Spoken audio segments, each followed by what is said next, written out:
All right, welcome back to Blacksheep Barbell Podcast. This is episode 4. Today we have a very special guest. We have Brandon Emslie.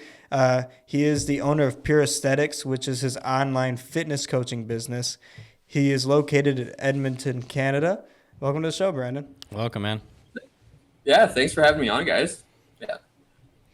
So I think the biggest thing is just kind of, introduce yourself. Just let the viewers know how you got started in bodybuilding coaching, kind of what led you to get to this point, and just a little bit of your experience with it thus far. Yeah, for sure, man. So in terms of bodybuilding, I did my first show back in 2014. It was just a buddy that was just kind of pushing me to do a show because I was training for the past 2 years at the YMCA where I was from. I was actually in Kelowna, BC at this time. And yeah, he kept looking at my physique. He's like, man, if you do a bodybuilding show, you're going to crush it. Yeah. So like he pretty much just kept nagging me to do it. So I ended up doing it 2 years later. Did like all the research myself on how to compete. But definitely did not do it the best way for the first show. Kind of crash died into the show. Lost a bit more muscle. Made it a lot harder than it had to be. Still ended up placing third at this show, but Nice. yeah, so like that whole process itself, it was a very fun process, but I just knew that things could have gone a lot better if I would have got outside help. Right. So like that's where the coaching, um, I started thinking about getting a coach myself, and then just going through the coaching process with another coach, and like going through like the step by step process to get to this stage just really showed me how much easier it can be to get to the stage conditioning and doing it in a more effective and healthier way. Um, so yeah, in terms of like the bodybuilding, what is there anything specifically you want me to get into, like the shows or yeah? Yeah, I mean, we can just start with kind of like the beginning. Like, have you always been involved in fitness? Is this something you took on when you were a bit older? Do you have like a fair history with it, or?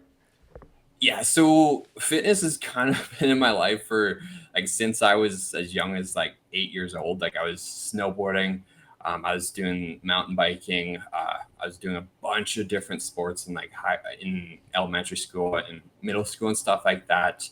And then it just kind of slowly transitioned from sports in school to I was doing a lot of running when I was like 13, 15 years old.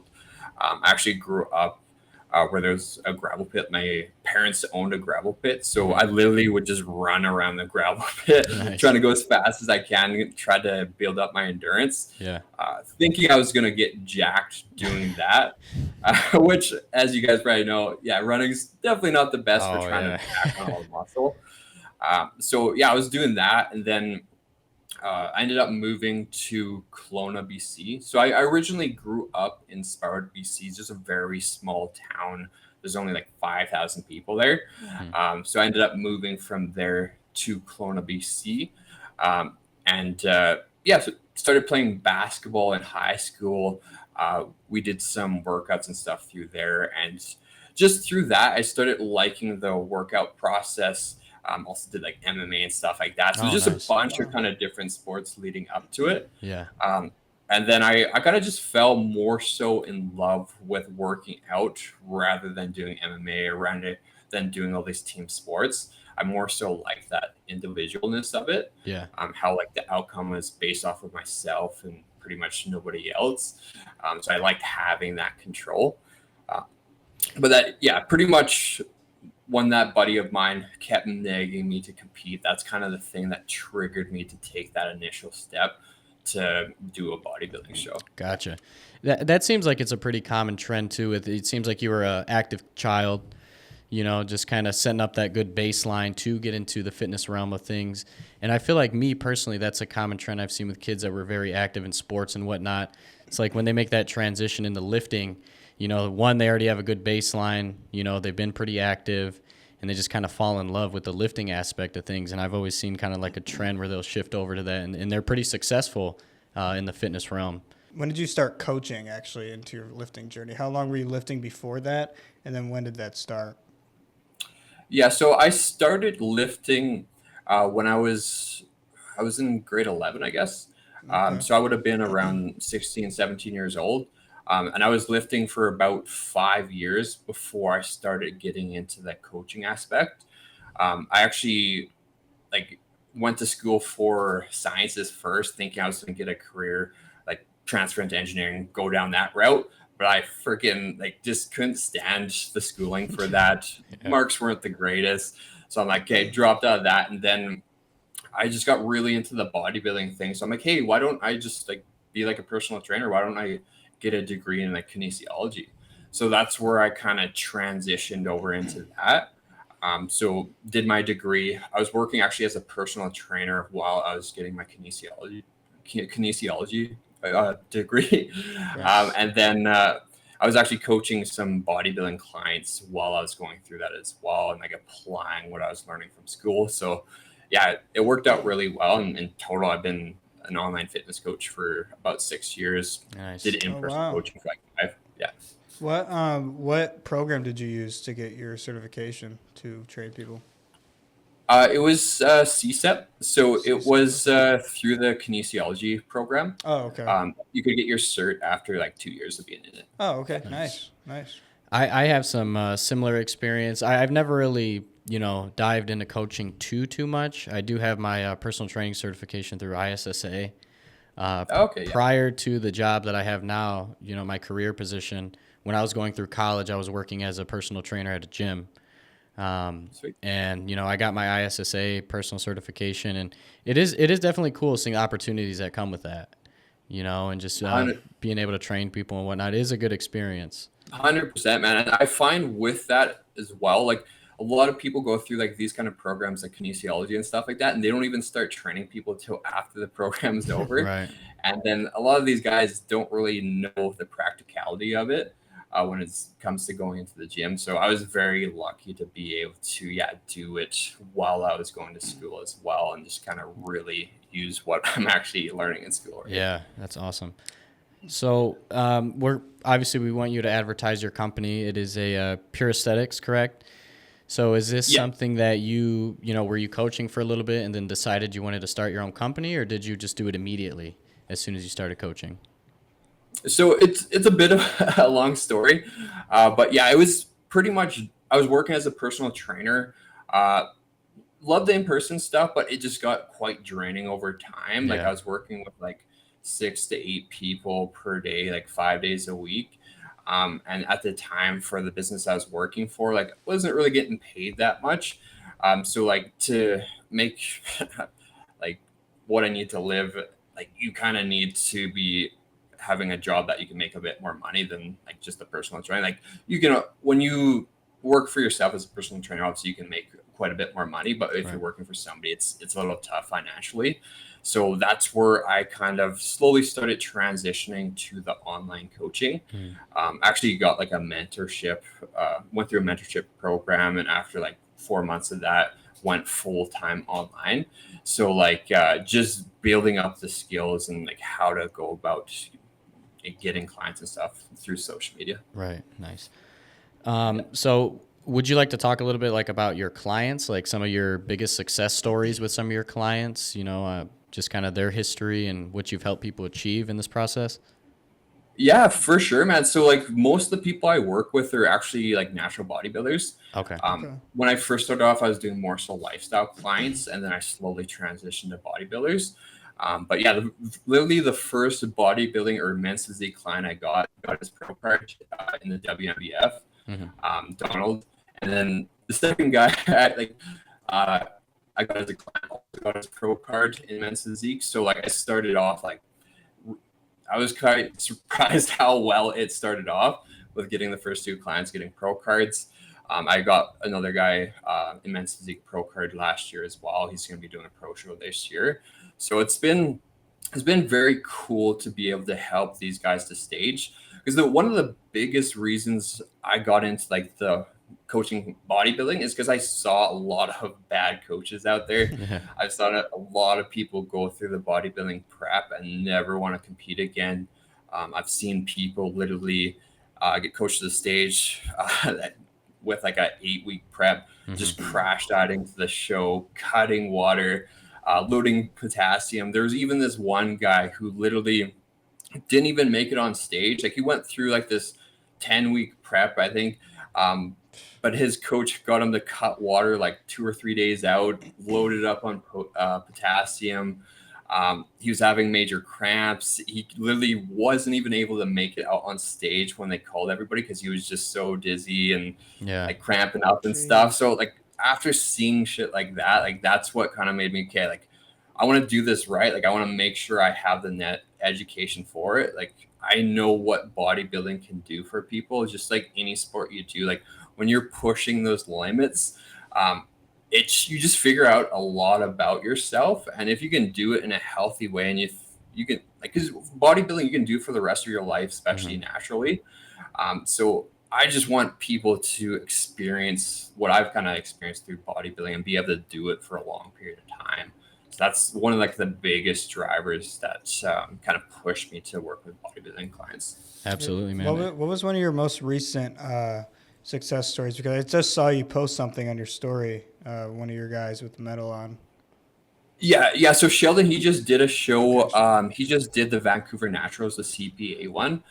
He actually came first at that show for his class, and then second overall. So he did really, really well. Funny thing with him, his prep's been so different than any other prep client I've had, just because we didn't even have him tracking macros for most of it.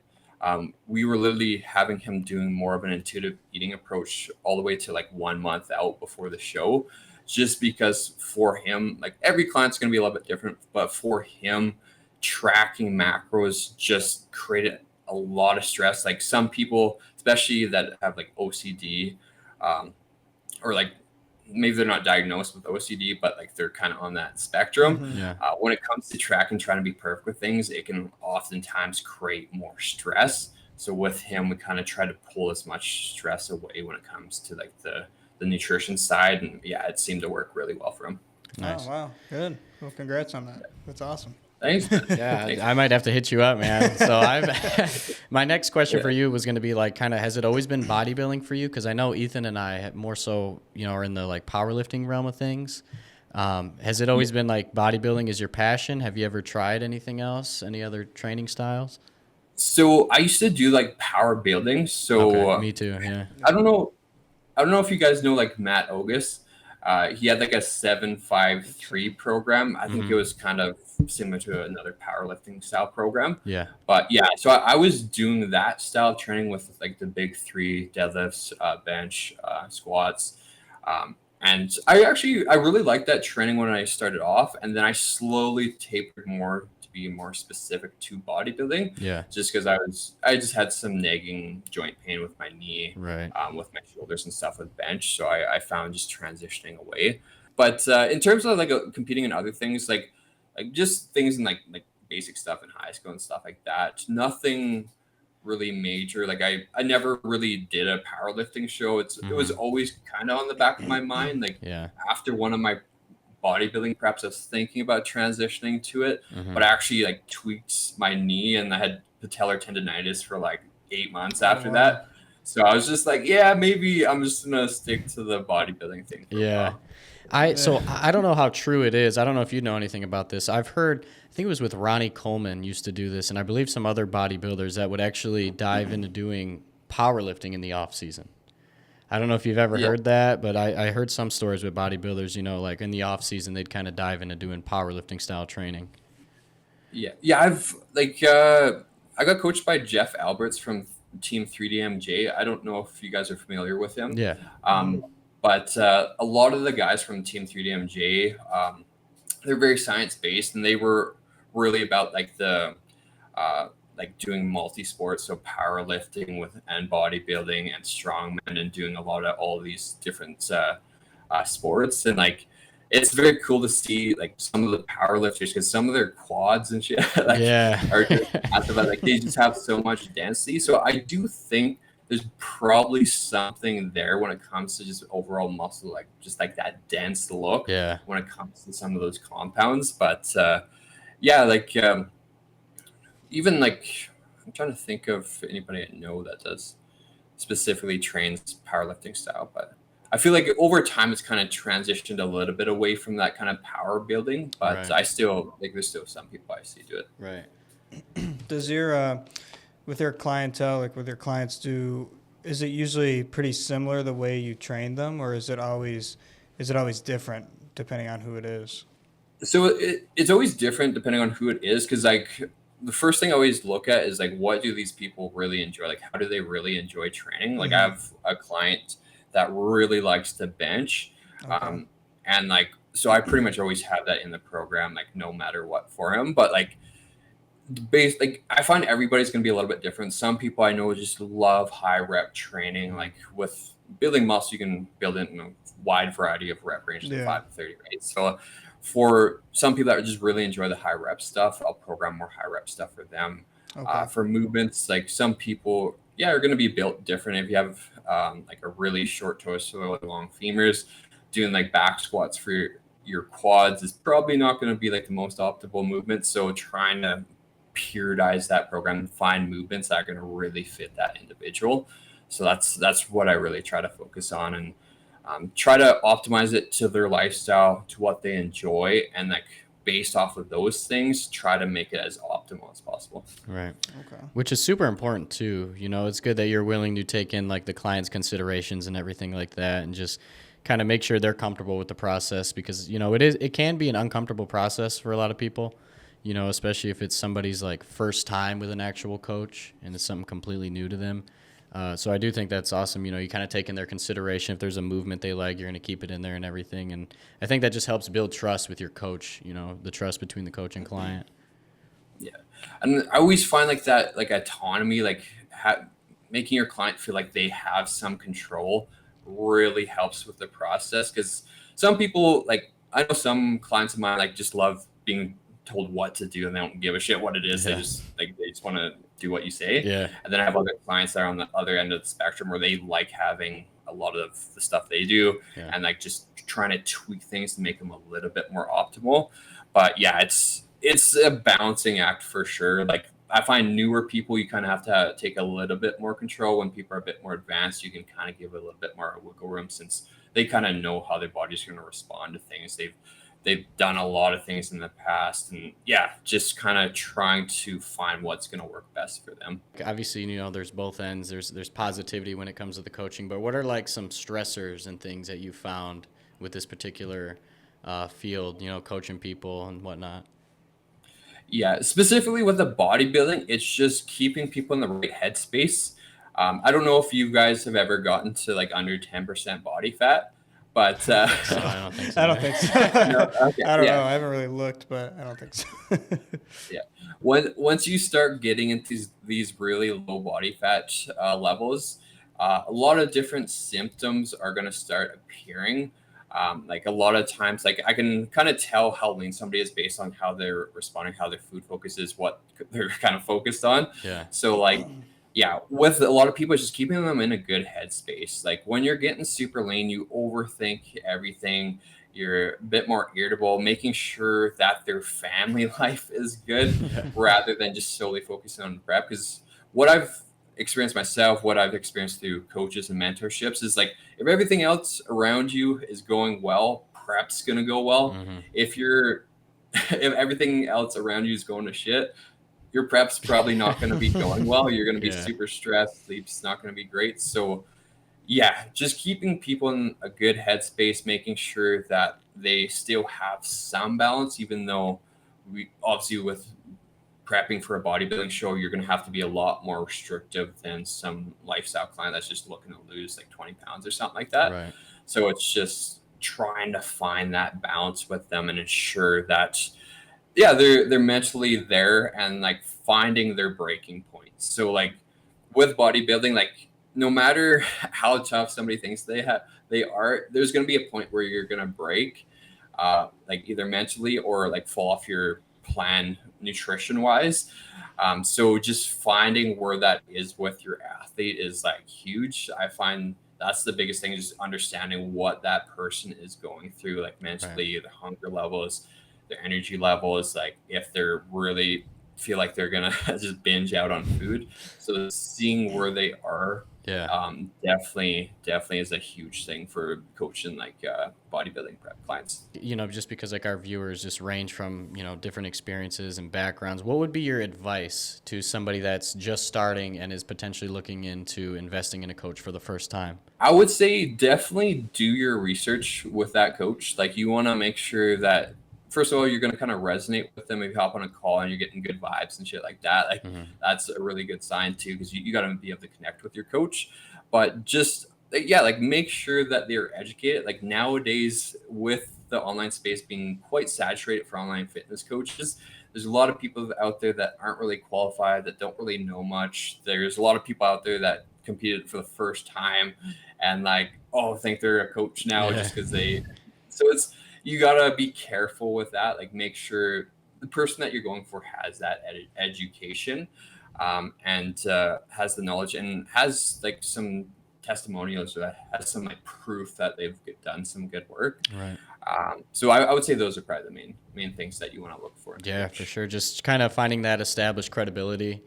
Right. And you're not wrong when you say like, it is very oversaturated with just so many coaches, so I could see like kind of how it is difficult to find somebody that is, trustworthy and whatnot. And I couldn't agree more with kind of just building that connection with them, somebody that you can click with and you guys have a solid understanding of each other. 100%. And I find another thing too is if like you can always message one of their athletes too, like, how's your experience with this person? Yeah. Like, is it going well? Like, what have you noticed? Like, what are some challenges? What are some things that are good? Just to kind of play around and don't just opt for like the first person that you pick or opt for the person that just looks the best. Cause oftentimes, like there's a lot of genetic freaks out there. So they could be doing things that, it's working for them, but it's probably not going to work for everybody. Right. Especially if they're not going based off like science-based information. Yeah. Like that. What do you usually suggest with balancing like supplementation and diet for your clients? Does that usually change a lot depending on what their goals are? So depending with supplements, like to be honest, I don't use a ton of supplements with my clients. Like main things are just to ensure that they're healthy. So like omega-3s, creatine's a cheap supplement that's proven to work. Protein powder is obviously something that's going to allow them to get up to their protein targets, as a lot of people tend to have that hard time getting that protein in. But yeah, for most people, it's literally like I don't even talk about like supplements, especially with lifestyle clients, right when they come to me. I look at, okay, what's your nutrition looking like? Okay, what kind of activity are you getting in? Are you working out? Like just checking off those big rocks. Once we have all those like key things, like same sleep, that are going really well, then we can play around with these kind of more small rocks like supplements. Maybe make sure they're on creatine, make sure they're getting omegas, make sure like depending on what their diets look like, maybe a multivitamin. But like a lot of these, a lot of the supplement industry, a lot of supplements don't really work that well. Like there's not like a lot of research on some, and there's, especially I know for me, like competing nationally in a federation, like if you're competing in any sport that's tested, you gotta watch with supplements because a lot of them are tainted. So if they're not like third party tested, you definitely want to make sure that they're third party tested. I think they're good quality supplements, because a lot of people go onto like these supplements websites and just try to find like the cheapest ones and stuff. And I don't know, you're playing in that gray area when you're doing stuff like that. So, What kind of supplements do you take? Like, are you like a big pre-workout guy and whatnot? So for me, like I used to take pre-workout a lot, especially like with prep and stuff like that. I definitely noticed, like obviously a lot more alertness, a little bit more focus and stuff like that. For me though, like with my last prep, I literally had to stop taking pre-workout altogether because I was getting weird stuff happening with my heart. So like, I'm not sure if that was directly correlated to the pre-workout or not, but like it was like, short story, like I pretty much came back from the gym and my heart rate was like 120 beats per minute, which in prep is usually like super low. since you're super depleted, usually it's around like Yeah. 40, 50. So like I was just sitting there and I'm like, okay, like I'm sitting there, my heart's just like beating really like hard and like my chest is like cramping up a bit. I'm like what, this is not good, man. This is not good. So Yeah. I don't even so take pre-workout at all for Yeah, anything. he doesn't. That's I know you crazy. do. yeah. Yeah, a lot of those supplements are mixed with horrible chemicals. I mean, awful. And I remember I tried Mass Gainer when I first started, and it's just full of this crap. It doesn't. It's not very good for you. So usually, the cheaper the supplement, it's not as healthy. Yeah. And I find with that kind of stuff too, it's not so much the stuff they put it into it. I just find like the digestion with a lot of like the hard gainers isn't too Yeah. great as well. Like you can find like decent ones out there, but yeah, usually the digestion, you can maybe find one that's good for you. But like for me, I don't know. I've tried some and my guts do not like it. Yeah. Yeah. I think like I give him credit for not really using pre-workout much like that. It's hard for me, man, because it's just like my job, I work night shift, so it's super hard. And I'll be honest, I've always kind of had like a bad like habit when it comes to caffeine and just kind of overdoing caffeine, which, by all means, I'd love to cut it out and cut back on it. But just sometimes, man, it's like your lifestyle. And like we were talking about, like outside factors in life, it's like, man, it's just sometimes I need that extra burst of energy, Yeah. Like with caffeine too, like is some research supporting it in terms of strength training, right? That you can increase your performance and everything like that. Yeah. I just, for all my clients, like if they're taking pre-workout, I just try to make sure they're taking like a pump product if they're having it at night rather than like a stimulant, just because like sleep again is so crucial. I feel like even with a lot of the research, it's just showing how important it is, like in terms of even body composition, right? Like your body's ability to like retain muscle or burn body fat at night. Like if you don't get a great sleep, like you could potentially burn a little bit more muscle and stuff like that. So yeah, it's just important to ensure with caffeine, or what I tell my clients anyway, is just to make sure, okay, like try to have that before like 12 o'clock or before the afternoon. Yeah. So like I know like the half-life is usually 6 hours, but there is some stuff coming out that's saying like even having in the morning could maybe potentially affect your sleep. Right. But I think it's pretty individual dependent too when it comes to caffeine. I have a client too that she drinks like a shit ton of caffeine, sleeps like a baby, and like doesn't seem to have any issue. Like I'm sure there probably is something there, but I'm sure there's some way your body probably adapts to having that high amount of caffeine. But yeah. Right. Yeah, just kind of like getting used to it, and people are like, oh, this isn't really working that well anymore. I got to up it, or Yeah, the tolerance. I wanted to ask you though, so since you do online coaching, is that because is that like is it a little more difficult to do online than in person because you can't really be there while they're training? Yeah, so I would say like I try not to get too many people that have never worked out before Okay. with online coaching, because I feel like having some sessions with an actual in-person personal trainer is very important for like just technique. Yeah.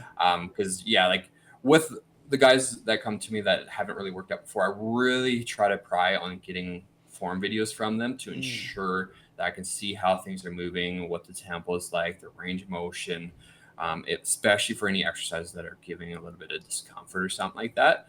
I do movement screens too for clients, especially newer clients, Okay. just to ensure, okay, like what's your ankle mobility looking like? Like how deep can you squat? Can you actually do a proper hinge pattern? Can you lunge properly without falling over? Like what, like just to ensure they have those basics down, because if their movement screen like comes back really badly, then it's like, they got some mobility work that we got to work through. So what are some of your like short-term goals and long-term goals with Pure Aesthetics? Like kind of like what is your like end goal of where you'd love to see yourself one day? So end goal, like again with it, I just want to grow the business and get some coaches underneath me, and just create like a really big community, and just to help, like just like be like one of those top natural bodybuilding Yeah. coaches in the world, just helping a bunch of clients get to the stage naturally and have a great experience doing it and do it for a very long time. So like it'd be cool to be like getting up to like having clients under me, working with like a couple hundred clients with the whole team, and then having clients making it to like that world stage, right? Right. That would be like a big dream of mine to like have that happen for sure. Nice. And I know it's got to be, well, just from my experience, like I said, I don't have too much. I do have my personal training certification, but it's like in the past, I've made programs for, friends or family members, and just watching them, go through that training and then to see the change at the end is like one of the most satisfying feelings ever. It's like they have that trust in your work, and you're actually seeing what you've put in plan for them, come to life essentially, and see that change. And I will say it's super satisfying to see that. 100%, man. I find just like the mental change is the biggest thing, because a lot of people like, yeah, just the mental skills you get from working towards some sort of fitness goal to like just going through that, like having that discipline, going through that discomfort, doing things when you don't want to, Yeah. like that ties into the rest of your life, right? Mm-hmm. So like, yeah, it's always cool to see those kind of changes. And I find people like, you probably notice this too, like they do better with their job. They're like a Yeah. better wife or husband. Like Yeah. everything Mentally. else in their life just gets Yeah. better when they start actually working on themselves and getting their health to where it needs to be. Right. And that's something Ethan and I, we preach that a lot on this podcast, is just, I mean, that's the biggest reason why we're doing this, is to show people like how your life can become better just through fitness, right? Like just your confidence levels, the way you walk, the way you talk with people, your willingness to try new things.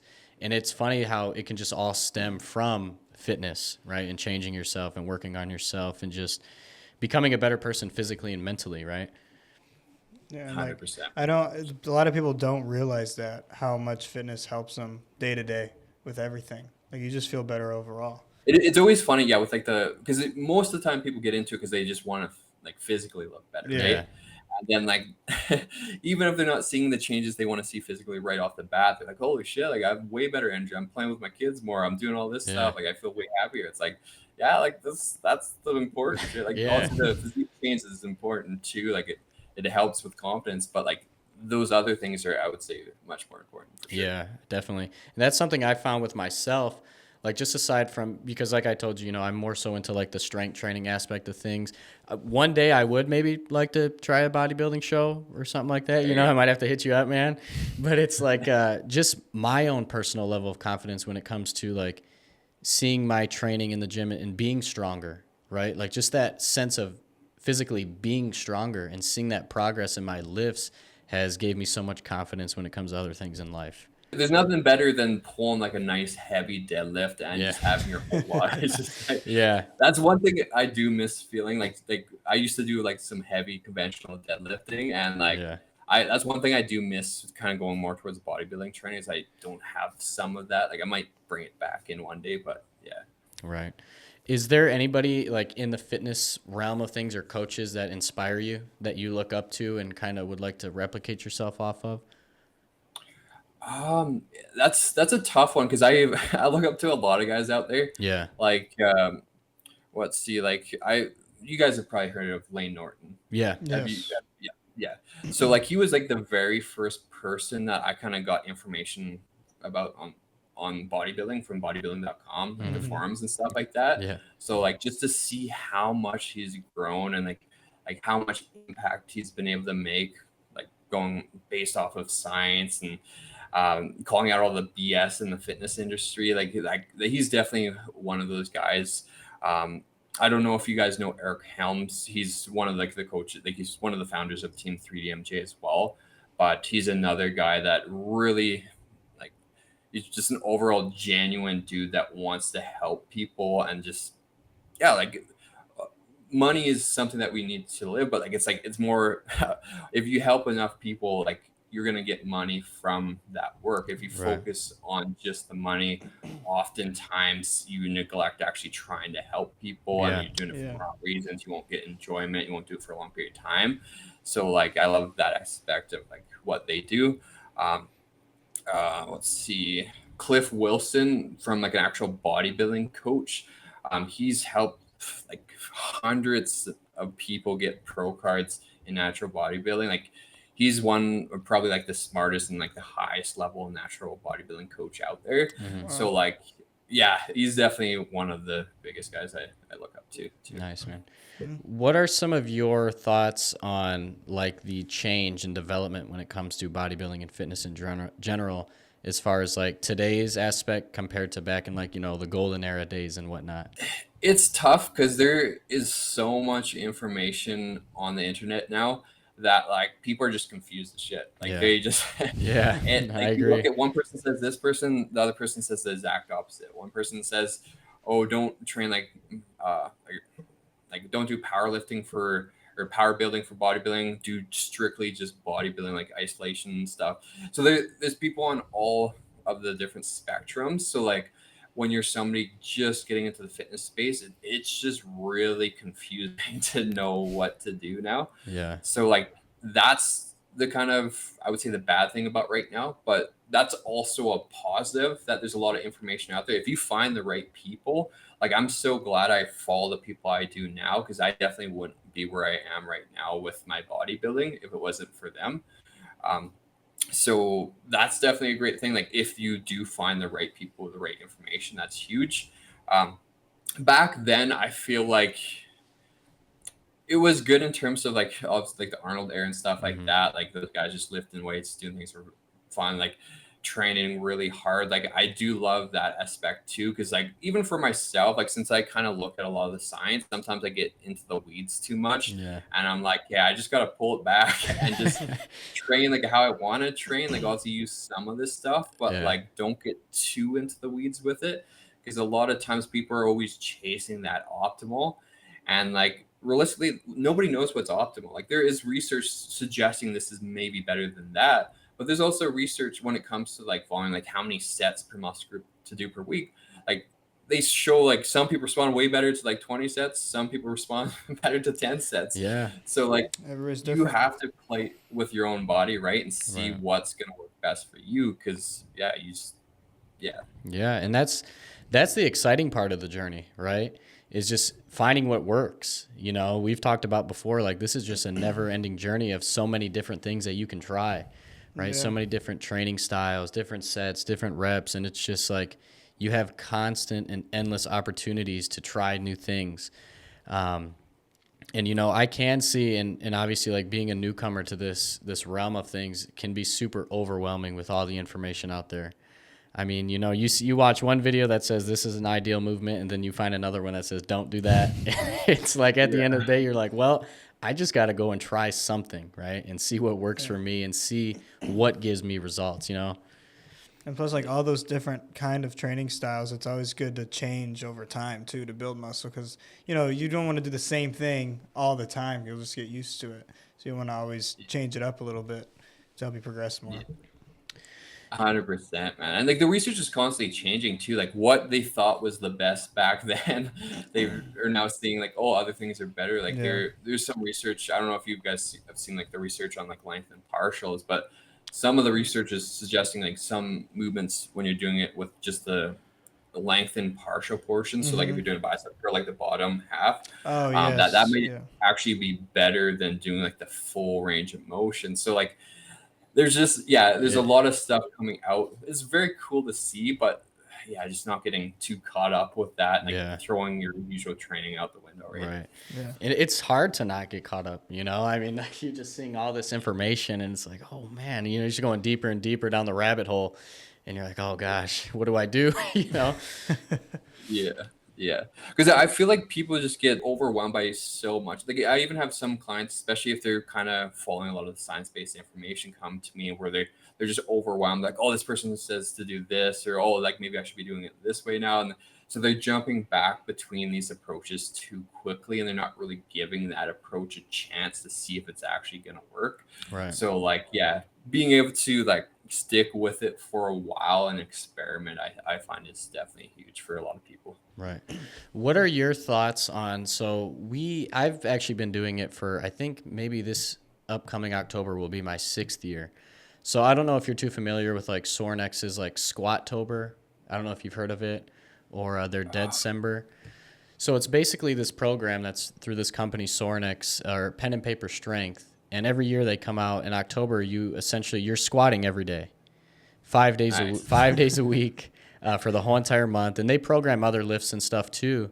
And back then, way back then, I used to be that guy that would skip leg days, right? Yeah. And I was that guy. I think we were all that guy at some point. Yeah. But so when I discovered Squattober, that's actually what really got me comfortable and into and enjoying squatting and doing legs, right? And I'm just curious on your take, because doing that, I have always found really good progress and strength at the end of the month as far as like increasing my PR. And it's like prior to that, I've always been one of those guys too that believed, oh, you shouldn't train the same movement every day, or you shouldn't train the same, muscle group every day. But it is interesting to see that progression at the end of the month by doing that movement every day. So I'm just curious on your thoughts on that. Yeah, man, I think that's a cool way to try it out. Like, because when it comes to doing those movements, like obviously there's going to be some fatigue. There's going to be a little bit of wear and tear on the joints from doing it each and every day. But again, like if you can continue to do it, and like if you're noticing like one day, okay, my knees feeling a little funky, your hips or back's feeling a little funky, just toning back a little bit on the weight and just auto regulating how much you're going to do. Like if you're going to be supposed to do like 5 sets of 5 or something like that, but like that day, like especially towards the last couple sets, okay, things are a little achy. Let's maybe just do 3 sets. Yeah. And like just managing that fatigue is the biggest thing, because I know when it comes to like muscle hypertrophy, I always view. I don't know if you guys know Mike Israetel too. Like he has like the stimulus to fatigue ratio model. Yeah. So like, yeah, like if that fatigue is getting so high that like joints and stuff are getting super achy, and like back's getting like achy and stuff like that, or you're getting, or like strength's dropping, that's probably a sign that you're not like recovering well. Right. So like if you can continue doing that and like you're fine, you're recovering fine, like obviously you're gonna have quite a bit of soreness for the first week or so, but your body will adapt to it, and like you'll probably be able to get some solid strength gains, and you're practicing the movements so much that like because a lot of movements to gain strength, you need to master that movement. If you constantly change that movement up, you're probably not going to gain a lot of experience with it, right? So I think it's a cool way, something to experiment. I'm always down to experiment with things. If you're like doing that after the second week, you're like, yeah, like my body is beat up, then it's probably a sign that maybe you should take a couple days off of it and then go back to it. But yeah, it's individual dependent too, because some people, if you have like smaller joints and stuff like that, they're a lot of times they're going to be a little bit more vulnerable to doing a lot of heavy compound stuff, whereas some people with like thicker, dense joints might be able to handle doing that. So it's very individual dependent for sure. Yeah, I've definitely found too that just by doing that movement so consistently every day for the month, just my confidence goes up in handling and performing that lift. You're doing it every day. You got your form down, you're comfortable. You're already aware how you need to warm up, how it should be feeling in a sense. And I think with doing and diving into something of that training style, your lifestyle kind of plays a big factor in the circumstances, as far as like how much are you sleeping, how much are you eating, other stressors and stuff like that plays a huge role in just your recovery and overall how that workout's going to be. Yeah, especially they have a Deadcember as well, which is deadlifting 5 days a week, which is taxing. That one seems a little injury can happen with that one. But. How many days have you done that so far? Like, have you done like a full month with it? Or so I think my first year I did it when I found out about it was 2019. And so I've been doing it every year since 2019, and I would do every single workout Monday through Friday, rests on Saturday and Sunday.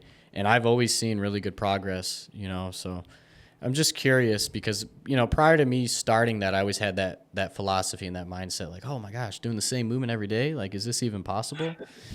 Just trial and error and going through that learning experience. I kind of surprised myself with the progress that would come from it, Yeah, no, that's awesome, man. Because too many people kind of get stuck in this box of like, especially with like science-based stuff too. But like playing outside of it, it's always a good way to experiment and just see. Because like I've seen quite a few guys. I can't remember the one guy, but he works out like 7 days a week. He deadlifts a couple times a week, benches like 3-4 times a week, and he's been doing this for like 6 years. and like his body's fine. Like if he feels a little achy, he'll just kind of tone it back one day or maybe skip like the bench. But just understanding your body, because the thing with most people is, especially when you're newer, I find I've done this a lot. Like when I started lifting, is when things were feeling bad, I'm like, oh, I'll just push through it, it'll be fine. And then I just kind of continue to push through that pain until like something got more severe. So being able to know, okay, like this is kind of messed, like this is really hurting right now. Okay, let's just tone it back just for like the day, see how the next day is, rather than trying to push through too much of that pain. But yeah. How important do you think sleep is for muscle recovery and muscle building? Because like, what do you usually recommend for your clients? I typically, like for lifestyle, I'm like, I always try to get them to have at least 7 hours. Okay. I work with quite a few like entrepreneurs, which some of them it's just not like possible for them. But like I continue pushing them to kind of try to, even if they're increasing like 5-10 minutes. But yeah, like usually 7 to 9 is like the number I'll typically tell people to kind of aim for.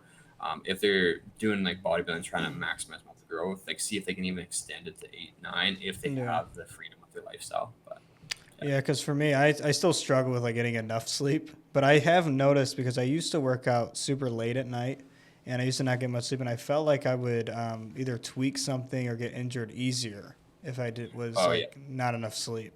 I think there was actually some research on sleep and injury, and like how it, I think like poor night's sleep can increase your chance of injury by 30-40%. Oh, It was wow. something like ridiculous. So like pretty much like if I ever have a really bad night's sleep, I'll just kind of see how I'm feeling in the gym session. But if things are a little bit off, like yeah, just adjust movements and stuff like that to ensure that I'm still good. But yeah, sleep's definitely a big one for sure.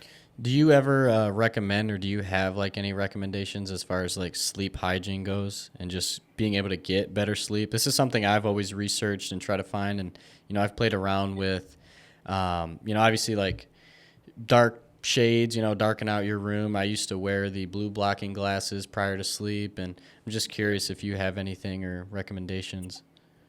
I find the biggest thing is just like not doing. I used to be really bad with like doing work quite late at night, like within half an hour before bed, and I wouldn't be able to sleep like 2 hours later. Yeah. So like trying to have literally like half an hour to maybe up to an hour of just like chill time.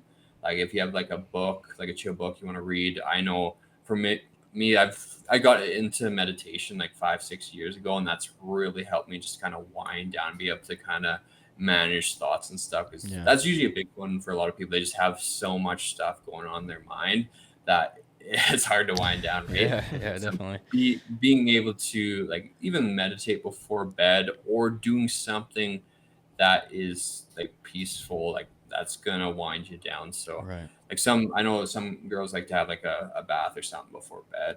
Yeah, it just depends. Yeah. So I'm curious like about your like individual like meditation process, because maybe I'll pick up on some stuff. It's like, do you just kind of like, play like some soothing music, or like kind of what's the whole like process for you? I literally just go to YouTube, search up like 5-10 minute guided meditation, pick one from there, Yeah. and just kind of chill out. Put headphones in. I don't do like the whole like sitting, legs crossed, like hands on your knees kind of thing. I just kind of lay down. I find that works best for me. But yeah, just being able to, because like a lot of people think that you're trying to just remove all the thoughts, like you're just trying to stop them from happening. You just want to be aware of them and not like be too attached like emotionally to them. Just allow them to be. It's kind of like that main kind of thing. Like I'm no like meditation like trainer or anything like that, but like just not, because like most people try to force those thoughts to stop happening, but that just makes it worse and makes more thoughts Yeah. appear. It's But almost rather, impossible, just to flush yeah. them all out. What got you into meditating? Um, I don't know. I would like, for me, like personally, like I've always had quite high anxiety, and like been, especially with social situations and stuff like that. So like still have it a bit, but like I found it just helps me kind of recenter and like really understand that, okay, like what I'm going through in my life right now, not really as big of a deal as I think it is. Because like you're gonna look back a couple of years later and be like, okay, like why was I stressed about this Yeah. thing? So like it just really helps you kind of take a step back outside your life and kind of understand like, okay, like why am I stressing over these things, or why am I so emotionally attached to this thing that's happening right now, and just kind of let it be. And a lot of times you just come out of it feeling calmer, and you're more focused mentally. You can think better and stuff like that. So I think it's super important too, because especially nowadays we live such fast lives, so much going on every day, and we just compartmentalize so many things, and bottle up so many things to where at some point, unfortunately for some people, it's just too much to bear, so I think just having the self, to be able to recognize a lot of the stuff that you're going through, right? And just to be able to step back and take some time to sit and reflect and just kind of be one with your emotions, essentially, just being able to like flush those out and just recognize them, like we said, not just really, just be aware of it. You're not going to get rid of it entirely, but just understand the way that you're feeling, why you're feeling this way, and, potentially what you can do to get better, right? And just have better mental clarity. do you guys meditate at all, or? I used to, I haven't in a while, but I used to take ice baths a lot. And Nice. that was actually my process before, is I would play like some kind of like peaceful like music or something like that, just to kind of ease my mind. And so when I would get in the tub, I would just turn that music on, right? And just kind of help me relax and get through that ice bath process. And I've definitely tried it before too with sleep. I've always kind of struggled with sleep. I used to be in the military, and then my job now is like sleep has always been not a priority with those type of things, but Yeah. I've definitely tried it in the past, and it seems to have worked for me. Yeah, I've Sweet. never tried No, it. yeah, like I've tried. never done the full on ice baths, but yeah, no, that would be. I went to like a floating tank one time where Oh, I've I was heard on of like the those. salts and stuff like Yeah. that, and they had the music playing, and that was kind of cool. Besides when I first got in, I ended up splashing the salt into my eyes. That part wasn't the greatest, but Like, but whoops. other than that, after the burning stopped, it was pretty good. Yeah. Yeah. Are you a big fan of like saunas and stuff too? Personally, I haven't really used them that much. Yeah. Okay. I know with like there is some research on doing like cold baths, like or jumping in the cold, tanks and stuff. Yeah, the hot and Right cold after, therapy. yeah, like right after training, like there could potentially be some negative effects when it comes to like muscle hypertrophy, Hmm. if you're doing it like right after training. But again, these kind of things are so minimal Mm-hmm. that like most people, it's not going to have a effect, Yeah. a big enough effect. But I think for most people, I just tell them like do them like before, like a couple hours like after, rather than trying to do it immediately. Oh, okay. Yeah. I've always tried, I still do. I've actually been doing this for years, is like just finishing off a shower with cold water. And sometimes in the morning too, like if I'm kind of tired or whatever, I just straight super cold shower. It seems like it's helped me. I know a lot of people, they kind of give the saying like, oh, you're starting your day off with something hard. It's kind of going to help relieve that anxiety and whatnot, because you've already basically started your day doing something you don't want to do.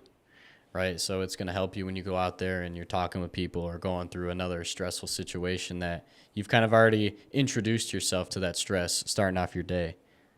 Yeah. No, I love that, man. Like that's why, like for me, like I usually like first thing I do in the morning is I go to the gym, do something hard, and then feel a little more chilled out after the Yeah. training session too. But no, I like that. Like I did a little bit of that, the cold to hot showering, like for one of my competition preps, but I do like that sensation of like kind of like just staying in there throughout like that pain or that discomfort. Yeah. It's kind of similar to the sense of like competing in a bodybuilding show when you're at that very low energy state with like brain fog, and like just being able to manage in that state there.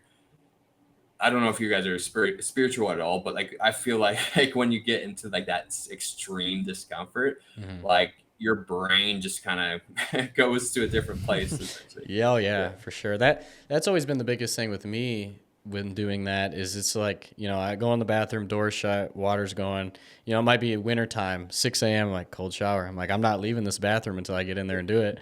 So it's just like you get that little victory, that quick little mental victory. And it's funny how much just like a simple shower, how much it can do for you, just because, a lot of people would be like, yeah, no, I'm not doing it. So it's just having those small victories and being able to win, in that sense. Yeah. Feel that momentum throughout the day. Yeah, 100%. So, what are your thoughts on? I know it's something that we've talked about before, and I've wanted to. What are your thoughts on some of like the mainstream diets that are going around right now, as far as like a carnivore diet and whatnot? So with every single diet out there, the reason it's going to work is creating a calorie deficit. Mm-hmm. So with these carnivore diets, a lot of times you're taking out like certain things that have certain micronutrients like vitamins and minerals. So if you're not getting some way to supplement that into your diet, like you're gonna get deficient in a certain micronutrient, which from a outcome is not going to be great. So like if you're aware of all those things, all the minerals that you may be lacking due to not having any vegetables or not having any like fiber and stuff like that, then like you can make it work. Most people, it's not going to be sustainable though. Like Yeah. if you're doing the carnivore diet, like there's going to be a time period where you're at somebody's party or something. They're going to have cake there. They're going to have something there that you're really craving, and you most likely most people are going to break at some point and then have a bunch of guilt about it, and then probably end up over consuming the food that's there, and then it's just gonna be okay, gotta go back in the diet, and it's gonna slip up again. And then I feel like a lot of times with people with these fad diets, like they end up yo-yoing it, Yeah. where they're on it and they're off it. They lose, say, like the 30 pounds. They're feeling good and everything. Then they slip up, gain 30 pounds or possibly even more, which commonly happens. They could try to go back to it. And then at some point, they just lose trust in themselves to stick to a diet and think it's just impossible. Mm-hmm. So, for most people, I would say any form of fad diet is probably not going to be better than a more balanced approach to nutrition. Right. And I think a big thing with that too is just kind of, like we talked about with the realm of fitness, how there's so many different avenues, right? And it's the same with diet. There's so many different avenues and so many different things, and just oversaturation of information. I think you really just have to play around with it, right? And see what Yeah. you can do to make yourself feel better and feel good. Yeah. And there's people out there that do tend to feel better on certain like ketogenic diets and stuff like that. So like you do want to not just make like just say like one diet's better than all of Yeah. them. It's like some people will have different responses to other diets, but it's just like you got to find what's going to work for you, what's you're going to be able to do for a large period of time, like the rest of your life. So like just slowly building onto that, not giving yourself too much at first. A lot of these diets, like they have you restricting a lot of stuff, which or like changing up your lifestyle to the extreme, like within like that month that you're starting. A lot of people that doesn't work well. Some people it works really well if they're highly motivated, they can do it. But the average population, they need a step-by-step kind of process to slowly change things over time. Right. How do you usually keep your clients, like if they're on like a stricter diet that you put them on or their workout routine? How do you usually keep them motivated throughout that process until their show? Yeah, I try to really understand them, like understand like why the show means so much to them. Mm-hmm. So like I always like I always do like I think it's called the five whys. So like I'm like, oh yeah, like why do you want to do the show? And then like they'll give me usually like a surface level meaning, and then I'm like, Mm-hmm. oh, so like why is that? And then you just Okay. kind of keep digging into that why. And a lot of times like it's just you'll really find that strong root of like why they want to do the show. And like anytime they're like having a hard time with prep, you can kind of come back to that, like, hey man, like this is what you said, like is this still something that is like true to you? And so like those kind of things, but also understanding like how we can make this prep easier. So like with a lot of my clients, like if you're dieting for a large period of time, if you don't have any refeeds or like days where you have higher calories, it can be very challenging. So making the process as easy as you can while still trying to be optimal or like relatively optimal is going to usually be the best approach, because like anybody that you can have somebody that follows a nutrition protocol to the T for a couple days and then just like screws out for the rest of the month, they're not going to get great results. If you have Yeah. somebody that has a pretty solid game plan, but maybe not quite completely like quote unquote like optimal or what we think is optimal, but they follow it like 80-90%, they're going to get a Mm-hmm. way better outcome. So just finding what they can do, that is actually within their power, like what, because with working with so many people, like some people where like they're like dialed in right off the bat. You can give them anything, they're gonna do it. There's Yeah. gonna be people that come in and like some people, especially if they're new to working out, like they have no idea what macros are. They have no idea what like they know maybe what calories are and stuff like that, Yeah. but like they don't know what like protein looks like in their diet. So like doing like step by step to make it as easy as possible. But yeah, just trying to keep the process easier than because like most people a lot of times when they get into things is they give themselves more than what they're able to handle, and Yeah. that's where they fall off and yo-yo. So if you can get them loving working out, that's huge. So like I always try to find things like okay, like you're trying to build muscle, but you really want to be able to do like a pull up or something like that, or do like some calisthenic move. What's put that in there too to get you excited to go to the gym. Right. Because if you have a training program which you're just dreading because you don't really like any of the movements, you don't really care about progressing. Like you got to make sure that it's something that the person has some sort of drive for. Yeah, for sure. What is your advice? Because I know this is something that a lot of people struggle with today. What is your advice for people that want to get into lifting or have been into lifting, but a lot of outside things within their life are kind of pulling them from that, jobs, working that 9 to 5, whatever, just Monday through Friday, busy work schedule. And then if you could also tie that in, I'm curious to know, with all your training, does it ever take away from your own individual training and kind of the stuff that you're doing for yourself? With the last one that you were talking about, like with me coaching other people, does that ever like kind of Yeah, like kind of ruin pull that? from your own time, when it comes to your own training. Gotcha. Yeah. So for specifically my own training, like typically right now, since I work for myself, I can make a pretty good routine for myself. I can kind of play around with. So it's not really been an issue lately. When I was a kinesiologist and I was doing online fitness coaching, I was working like every day for a couple months. Yeah. So at that point, I still made it a priority. Like for me, like it was just weird not to go to the gym. So like even if I had no energy, like I would still end up like getting myself to the gym. Like if I missed the odd day, like I wouldn't like beat myself up or anything like that. But it was just so built into what because I've been working out for 13 years now. I've been competing in bodybuilding for 10 years. So like it's so built into who I am that it's very hard to break that not going to the gym. Right. So for the other question, for people that have these busy lives and have these kind of overwhelming things happen, it can 100% be tricky to keep them on board, keep them motivated to do what they need to do. But I try to say, okay, what can we do? Though we might not be able to get all 4 of these workouts in, let's aim for like 2 workouts. Yeah. Like let's try to fit in what we can. Okay, like maybe you're gone away on like vacation, so you can't track your food or anything like that. Okay, let's really bring some protein powder with you. Do something that you're gonna feel, okay, I checked this off, I did this. Like we still kind of build that momentum. And maybe play on hugging. So like pretty much just doing what you can in those specific times when life gets super crazy. And understanding that you're not going to lose a bunch of progress if you have one bad week or a bad month out of the whole year. Like to actually lose muscle, it takes, I believe, 3-4 weeks of like not training at all. So like most people, they get overly stressed about being a little bit off for a certain time frame. So like understand that, okay, if you're off a little bit, it's not the end of the world. Just get back on track. If that derails you for like say next 6 months, that's definitely going to interfere with your progress, and you're not going to be feeling good about that. Yeah. So just kind of understanding that, I think, definitely helps people. Yeah, for sure. That's something I can attest to as well, because back when I was in the military, there would be times we would go off on training and I would be out of the gym maybe for a month, maybe more.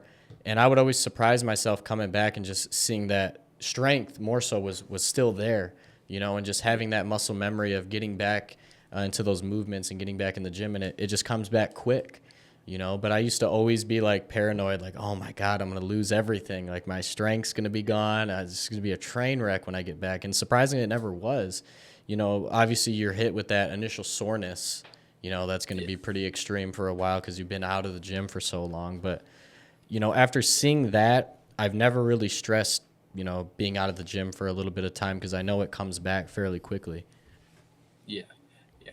And like the bros would always say like muscle memory, and like there's actually a research showing muscle memory. Like I've worked with people that have like stopped training for like 2 years. They come work with me, like their first 2 months, I'm like, holy shit, this guy made like insane amount of progress. It's Yeah. because he's worked out before, right? Yeah. So like just understanding that. And I always like to use like the momentum thing where like if you're say you're pushing like a car, like to initially like it's in neutral, like say you have to push it somewhere to initially get it moving, it's gonna be hard. Like anytime you kind of fall off and come back to doing something, yeah, it's gonna take a little bit more effort to get it moving. But once you get that car moving, it's gonna be a lot easier to keep it going. Right. There's going to be times where there's like a bump in the road or maybe a slight hill that you have to push it up, maybe due to like a shitty time in your life. So like there's going to be those kind of variables, but like as long as you can kind of keep it going, it's not going to be very hard. So the biggest thing people often do is they push the car, they let it stop. They push the car, they let it stop. They push the car, and they're like, man, why is this so hard? It's because you haven't done it for long enough to get into that groove to make it feel just like second nature. Right. How long would you say you have your clients rest, like rest days? Is it 2 days in a row? Did they only train 3 days a week? Like, what does that look like? So most of my clients, especially like if it's a lifestyle client, I typically do like 4 days a week of training. So Okay. Monday, Tuesday, Wednesday rest, Thursday, Friday, and they get the Okay. weekend off. I find that tends to work really well with people because they have the weekends off. Um, they're working out during the week when they have a lot of structure on those days. Sometimes with lifestyle clients, the weekend workouts often tend to get missed due to activities and stuff like that. So Yeah. if you can keep it in the week, it tends to work a little bit better. Um, but for bodybuilders, I often err on the side of slightly lower volume for most people. So I usually don't have them train any more than 5 days per week. I find if you're training, I try to push the intensity up higher. Most people that I worked with tend not to train quite hard enough. So I just try to push that up a little bit higher. And then obviously, if you're training harder, there's going to be a Mm-hmm. greater recovery cost with that. So you often don't need that extra couple of days. So just playing around with that. Some people can really handle a lot more volume. Some people not so much. So you got to play with that too. Mm-hmm. Right. Yeah, I always felt like going back on. I liked your car analogy of showing that whenever say I had to take a week off for, say I was sick or on vacation or something, I always feel like it's so hard to come back. Like I get so sore and I can't lift things that I could the week before. So yeah, I wasn't Yeah. sure. It's usually the lifestyle factors too, because usually when we go on vacation, right, we're having Yeah. more drinks, we're probably not getting the best sleep, we're eating Uh-huh. kind of garbage food. So you're not really feeling the best when you come back. You're Mm-hmm. like trying to get into the workout can be a little tough, but just knowing on the back of your mind, okay, once I get into this more, it's gonna get easier. Yeah. So Right. yeah. True. So, well, Brandon, it's been great having you on. Just kind of want thanks for having to share where people can find you. Yeah. Anything you'd like to share to the camera as well? Anything you'd like to show off? Yeah, sounds good, guys. So my main kind of social media is just on my Instagram, so you can find me at Brandon Emslie. Okay. Um, yeah, and then I used to do a little bit of a podcast. We haven't really been doing it for a little while. It's called Lifting Nerds. Okay. But yeah, I would say those are the main areas where you can find me. Where can For you sure. find Lifting Nerds on? You can find it on Spotify. You just search up Lifting Nerds. Okay. We do have a YouTube for it as well. And you can find me on Facebook as well at Brandon Emslie. Okay. Well, Awesome. thank you so much, Brandon. Yeah, Thank man. you. And is Yeah. there any words you want to leave the viewers with? Any words of inspiration? Comes to the gym? Anything? You just gotta start, man. You just Yeah. gotta start. Start. I love that. Just start. Just start. thank you and, so much, get the Brandon. ball going. You know. Yeah. So. Well, thank Yeah. you. Sweet. Yeah. Thanks for having me, guys. All right. Yep. So yeah, it's super nice having Brandon on. Super knowledgeable guy, Mhm. and I think that's good to find people like that, and especially coaches like that that seem very honest and trustworthy individuals Yeah. that are kind of, instead of just looking at, making money and whatnot, really they care about the individual's success and their comfort level, especially when it comes to coaching, because that's something a lot of people are a bit nervous and overwhelmed, when it comes to starting into that. Yeah, especially because of how like saturated the industry is with that. Yeah. to find like a good quality coach, and he Mm-hmm. actually knows what he's talking about. He's been doing it for a long time. So, and I see the results. Like I see on his Instagram, you can see it on there of the people he has helped and winning competitions. That's amazing. Yeah, definitely. And I know some people personally that have tried, talking with coaches in the past, and they've just been provided with the most basic information, basic workout plans that you can find online. And it's I feel like a cash grab. this is a red flag. And they're spending so much money and investing so much into this to where it's like, I don't know. It's crazy to see, man. So he does seem like a great guy, super knowledgeable about coaching, and it was a pleasure having him on. Yeah. Thank you again, Brandon, for coming on the show. It was a pleasure having you. Yeah, man. So typical ending. Yeah, we should make our guests do this. Should have had him do it. Just put it up to the camera Yeah, let's give it for him. All right. So these have been sitting for a minute. I don't know. I didn't like this one last time. Do we got to switch? I think you Wait, used. no, I did them both last time. Because remember this one, you're like, you're cheating. I'm not cheating. He's cheating. I'm not. All right, I'm going to do double. I'm going to actually do it. Like, I'm going to do both. Oh, so you didn't do it last time? No, I did. I did. The fuck was that? Hey. All right. Hey. No swearing. All right. Cheers. Cheers. All right.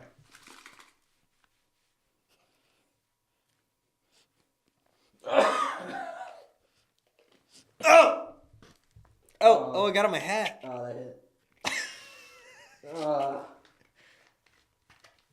Is that good for you? Give me that one. Give me that one. I want that one. Give it. I gotta make sure you get extra. All right, give it to me. Gotta smack it. Give it. Let's see it. Thanks. Oh. It's not there. How's it not hitting you? Oh, I got a piece of it in my nose. It hit me. Maybe you're immune, dude. What? I'm immune.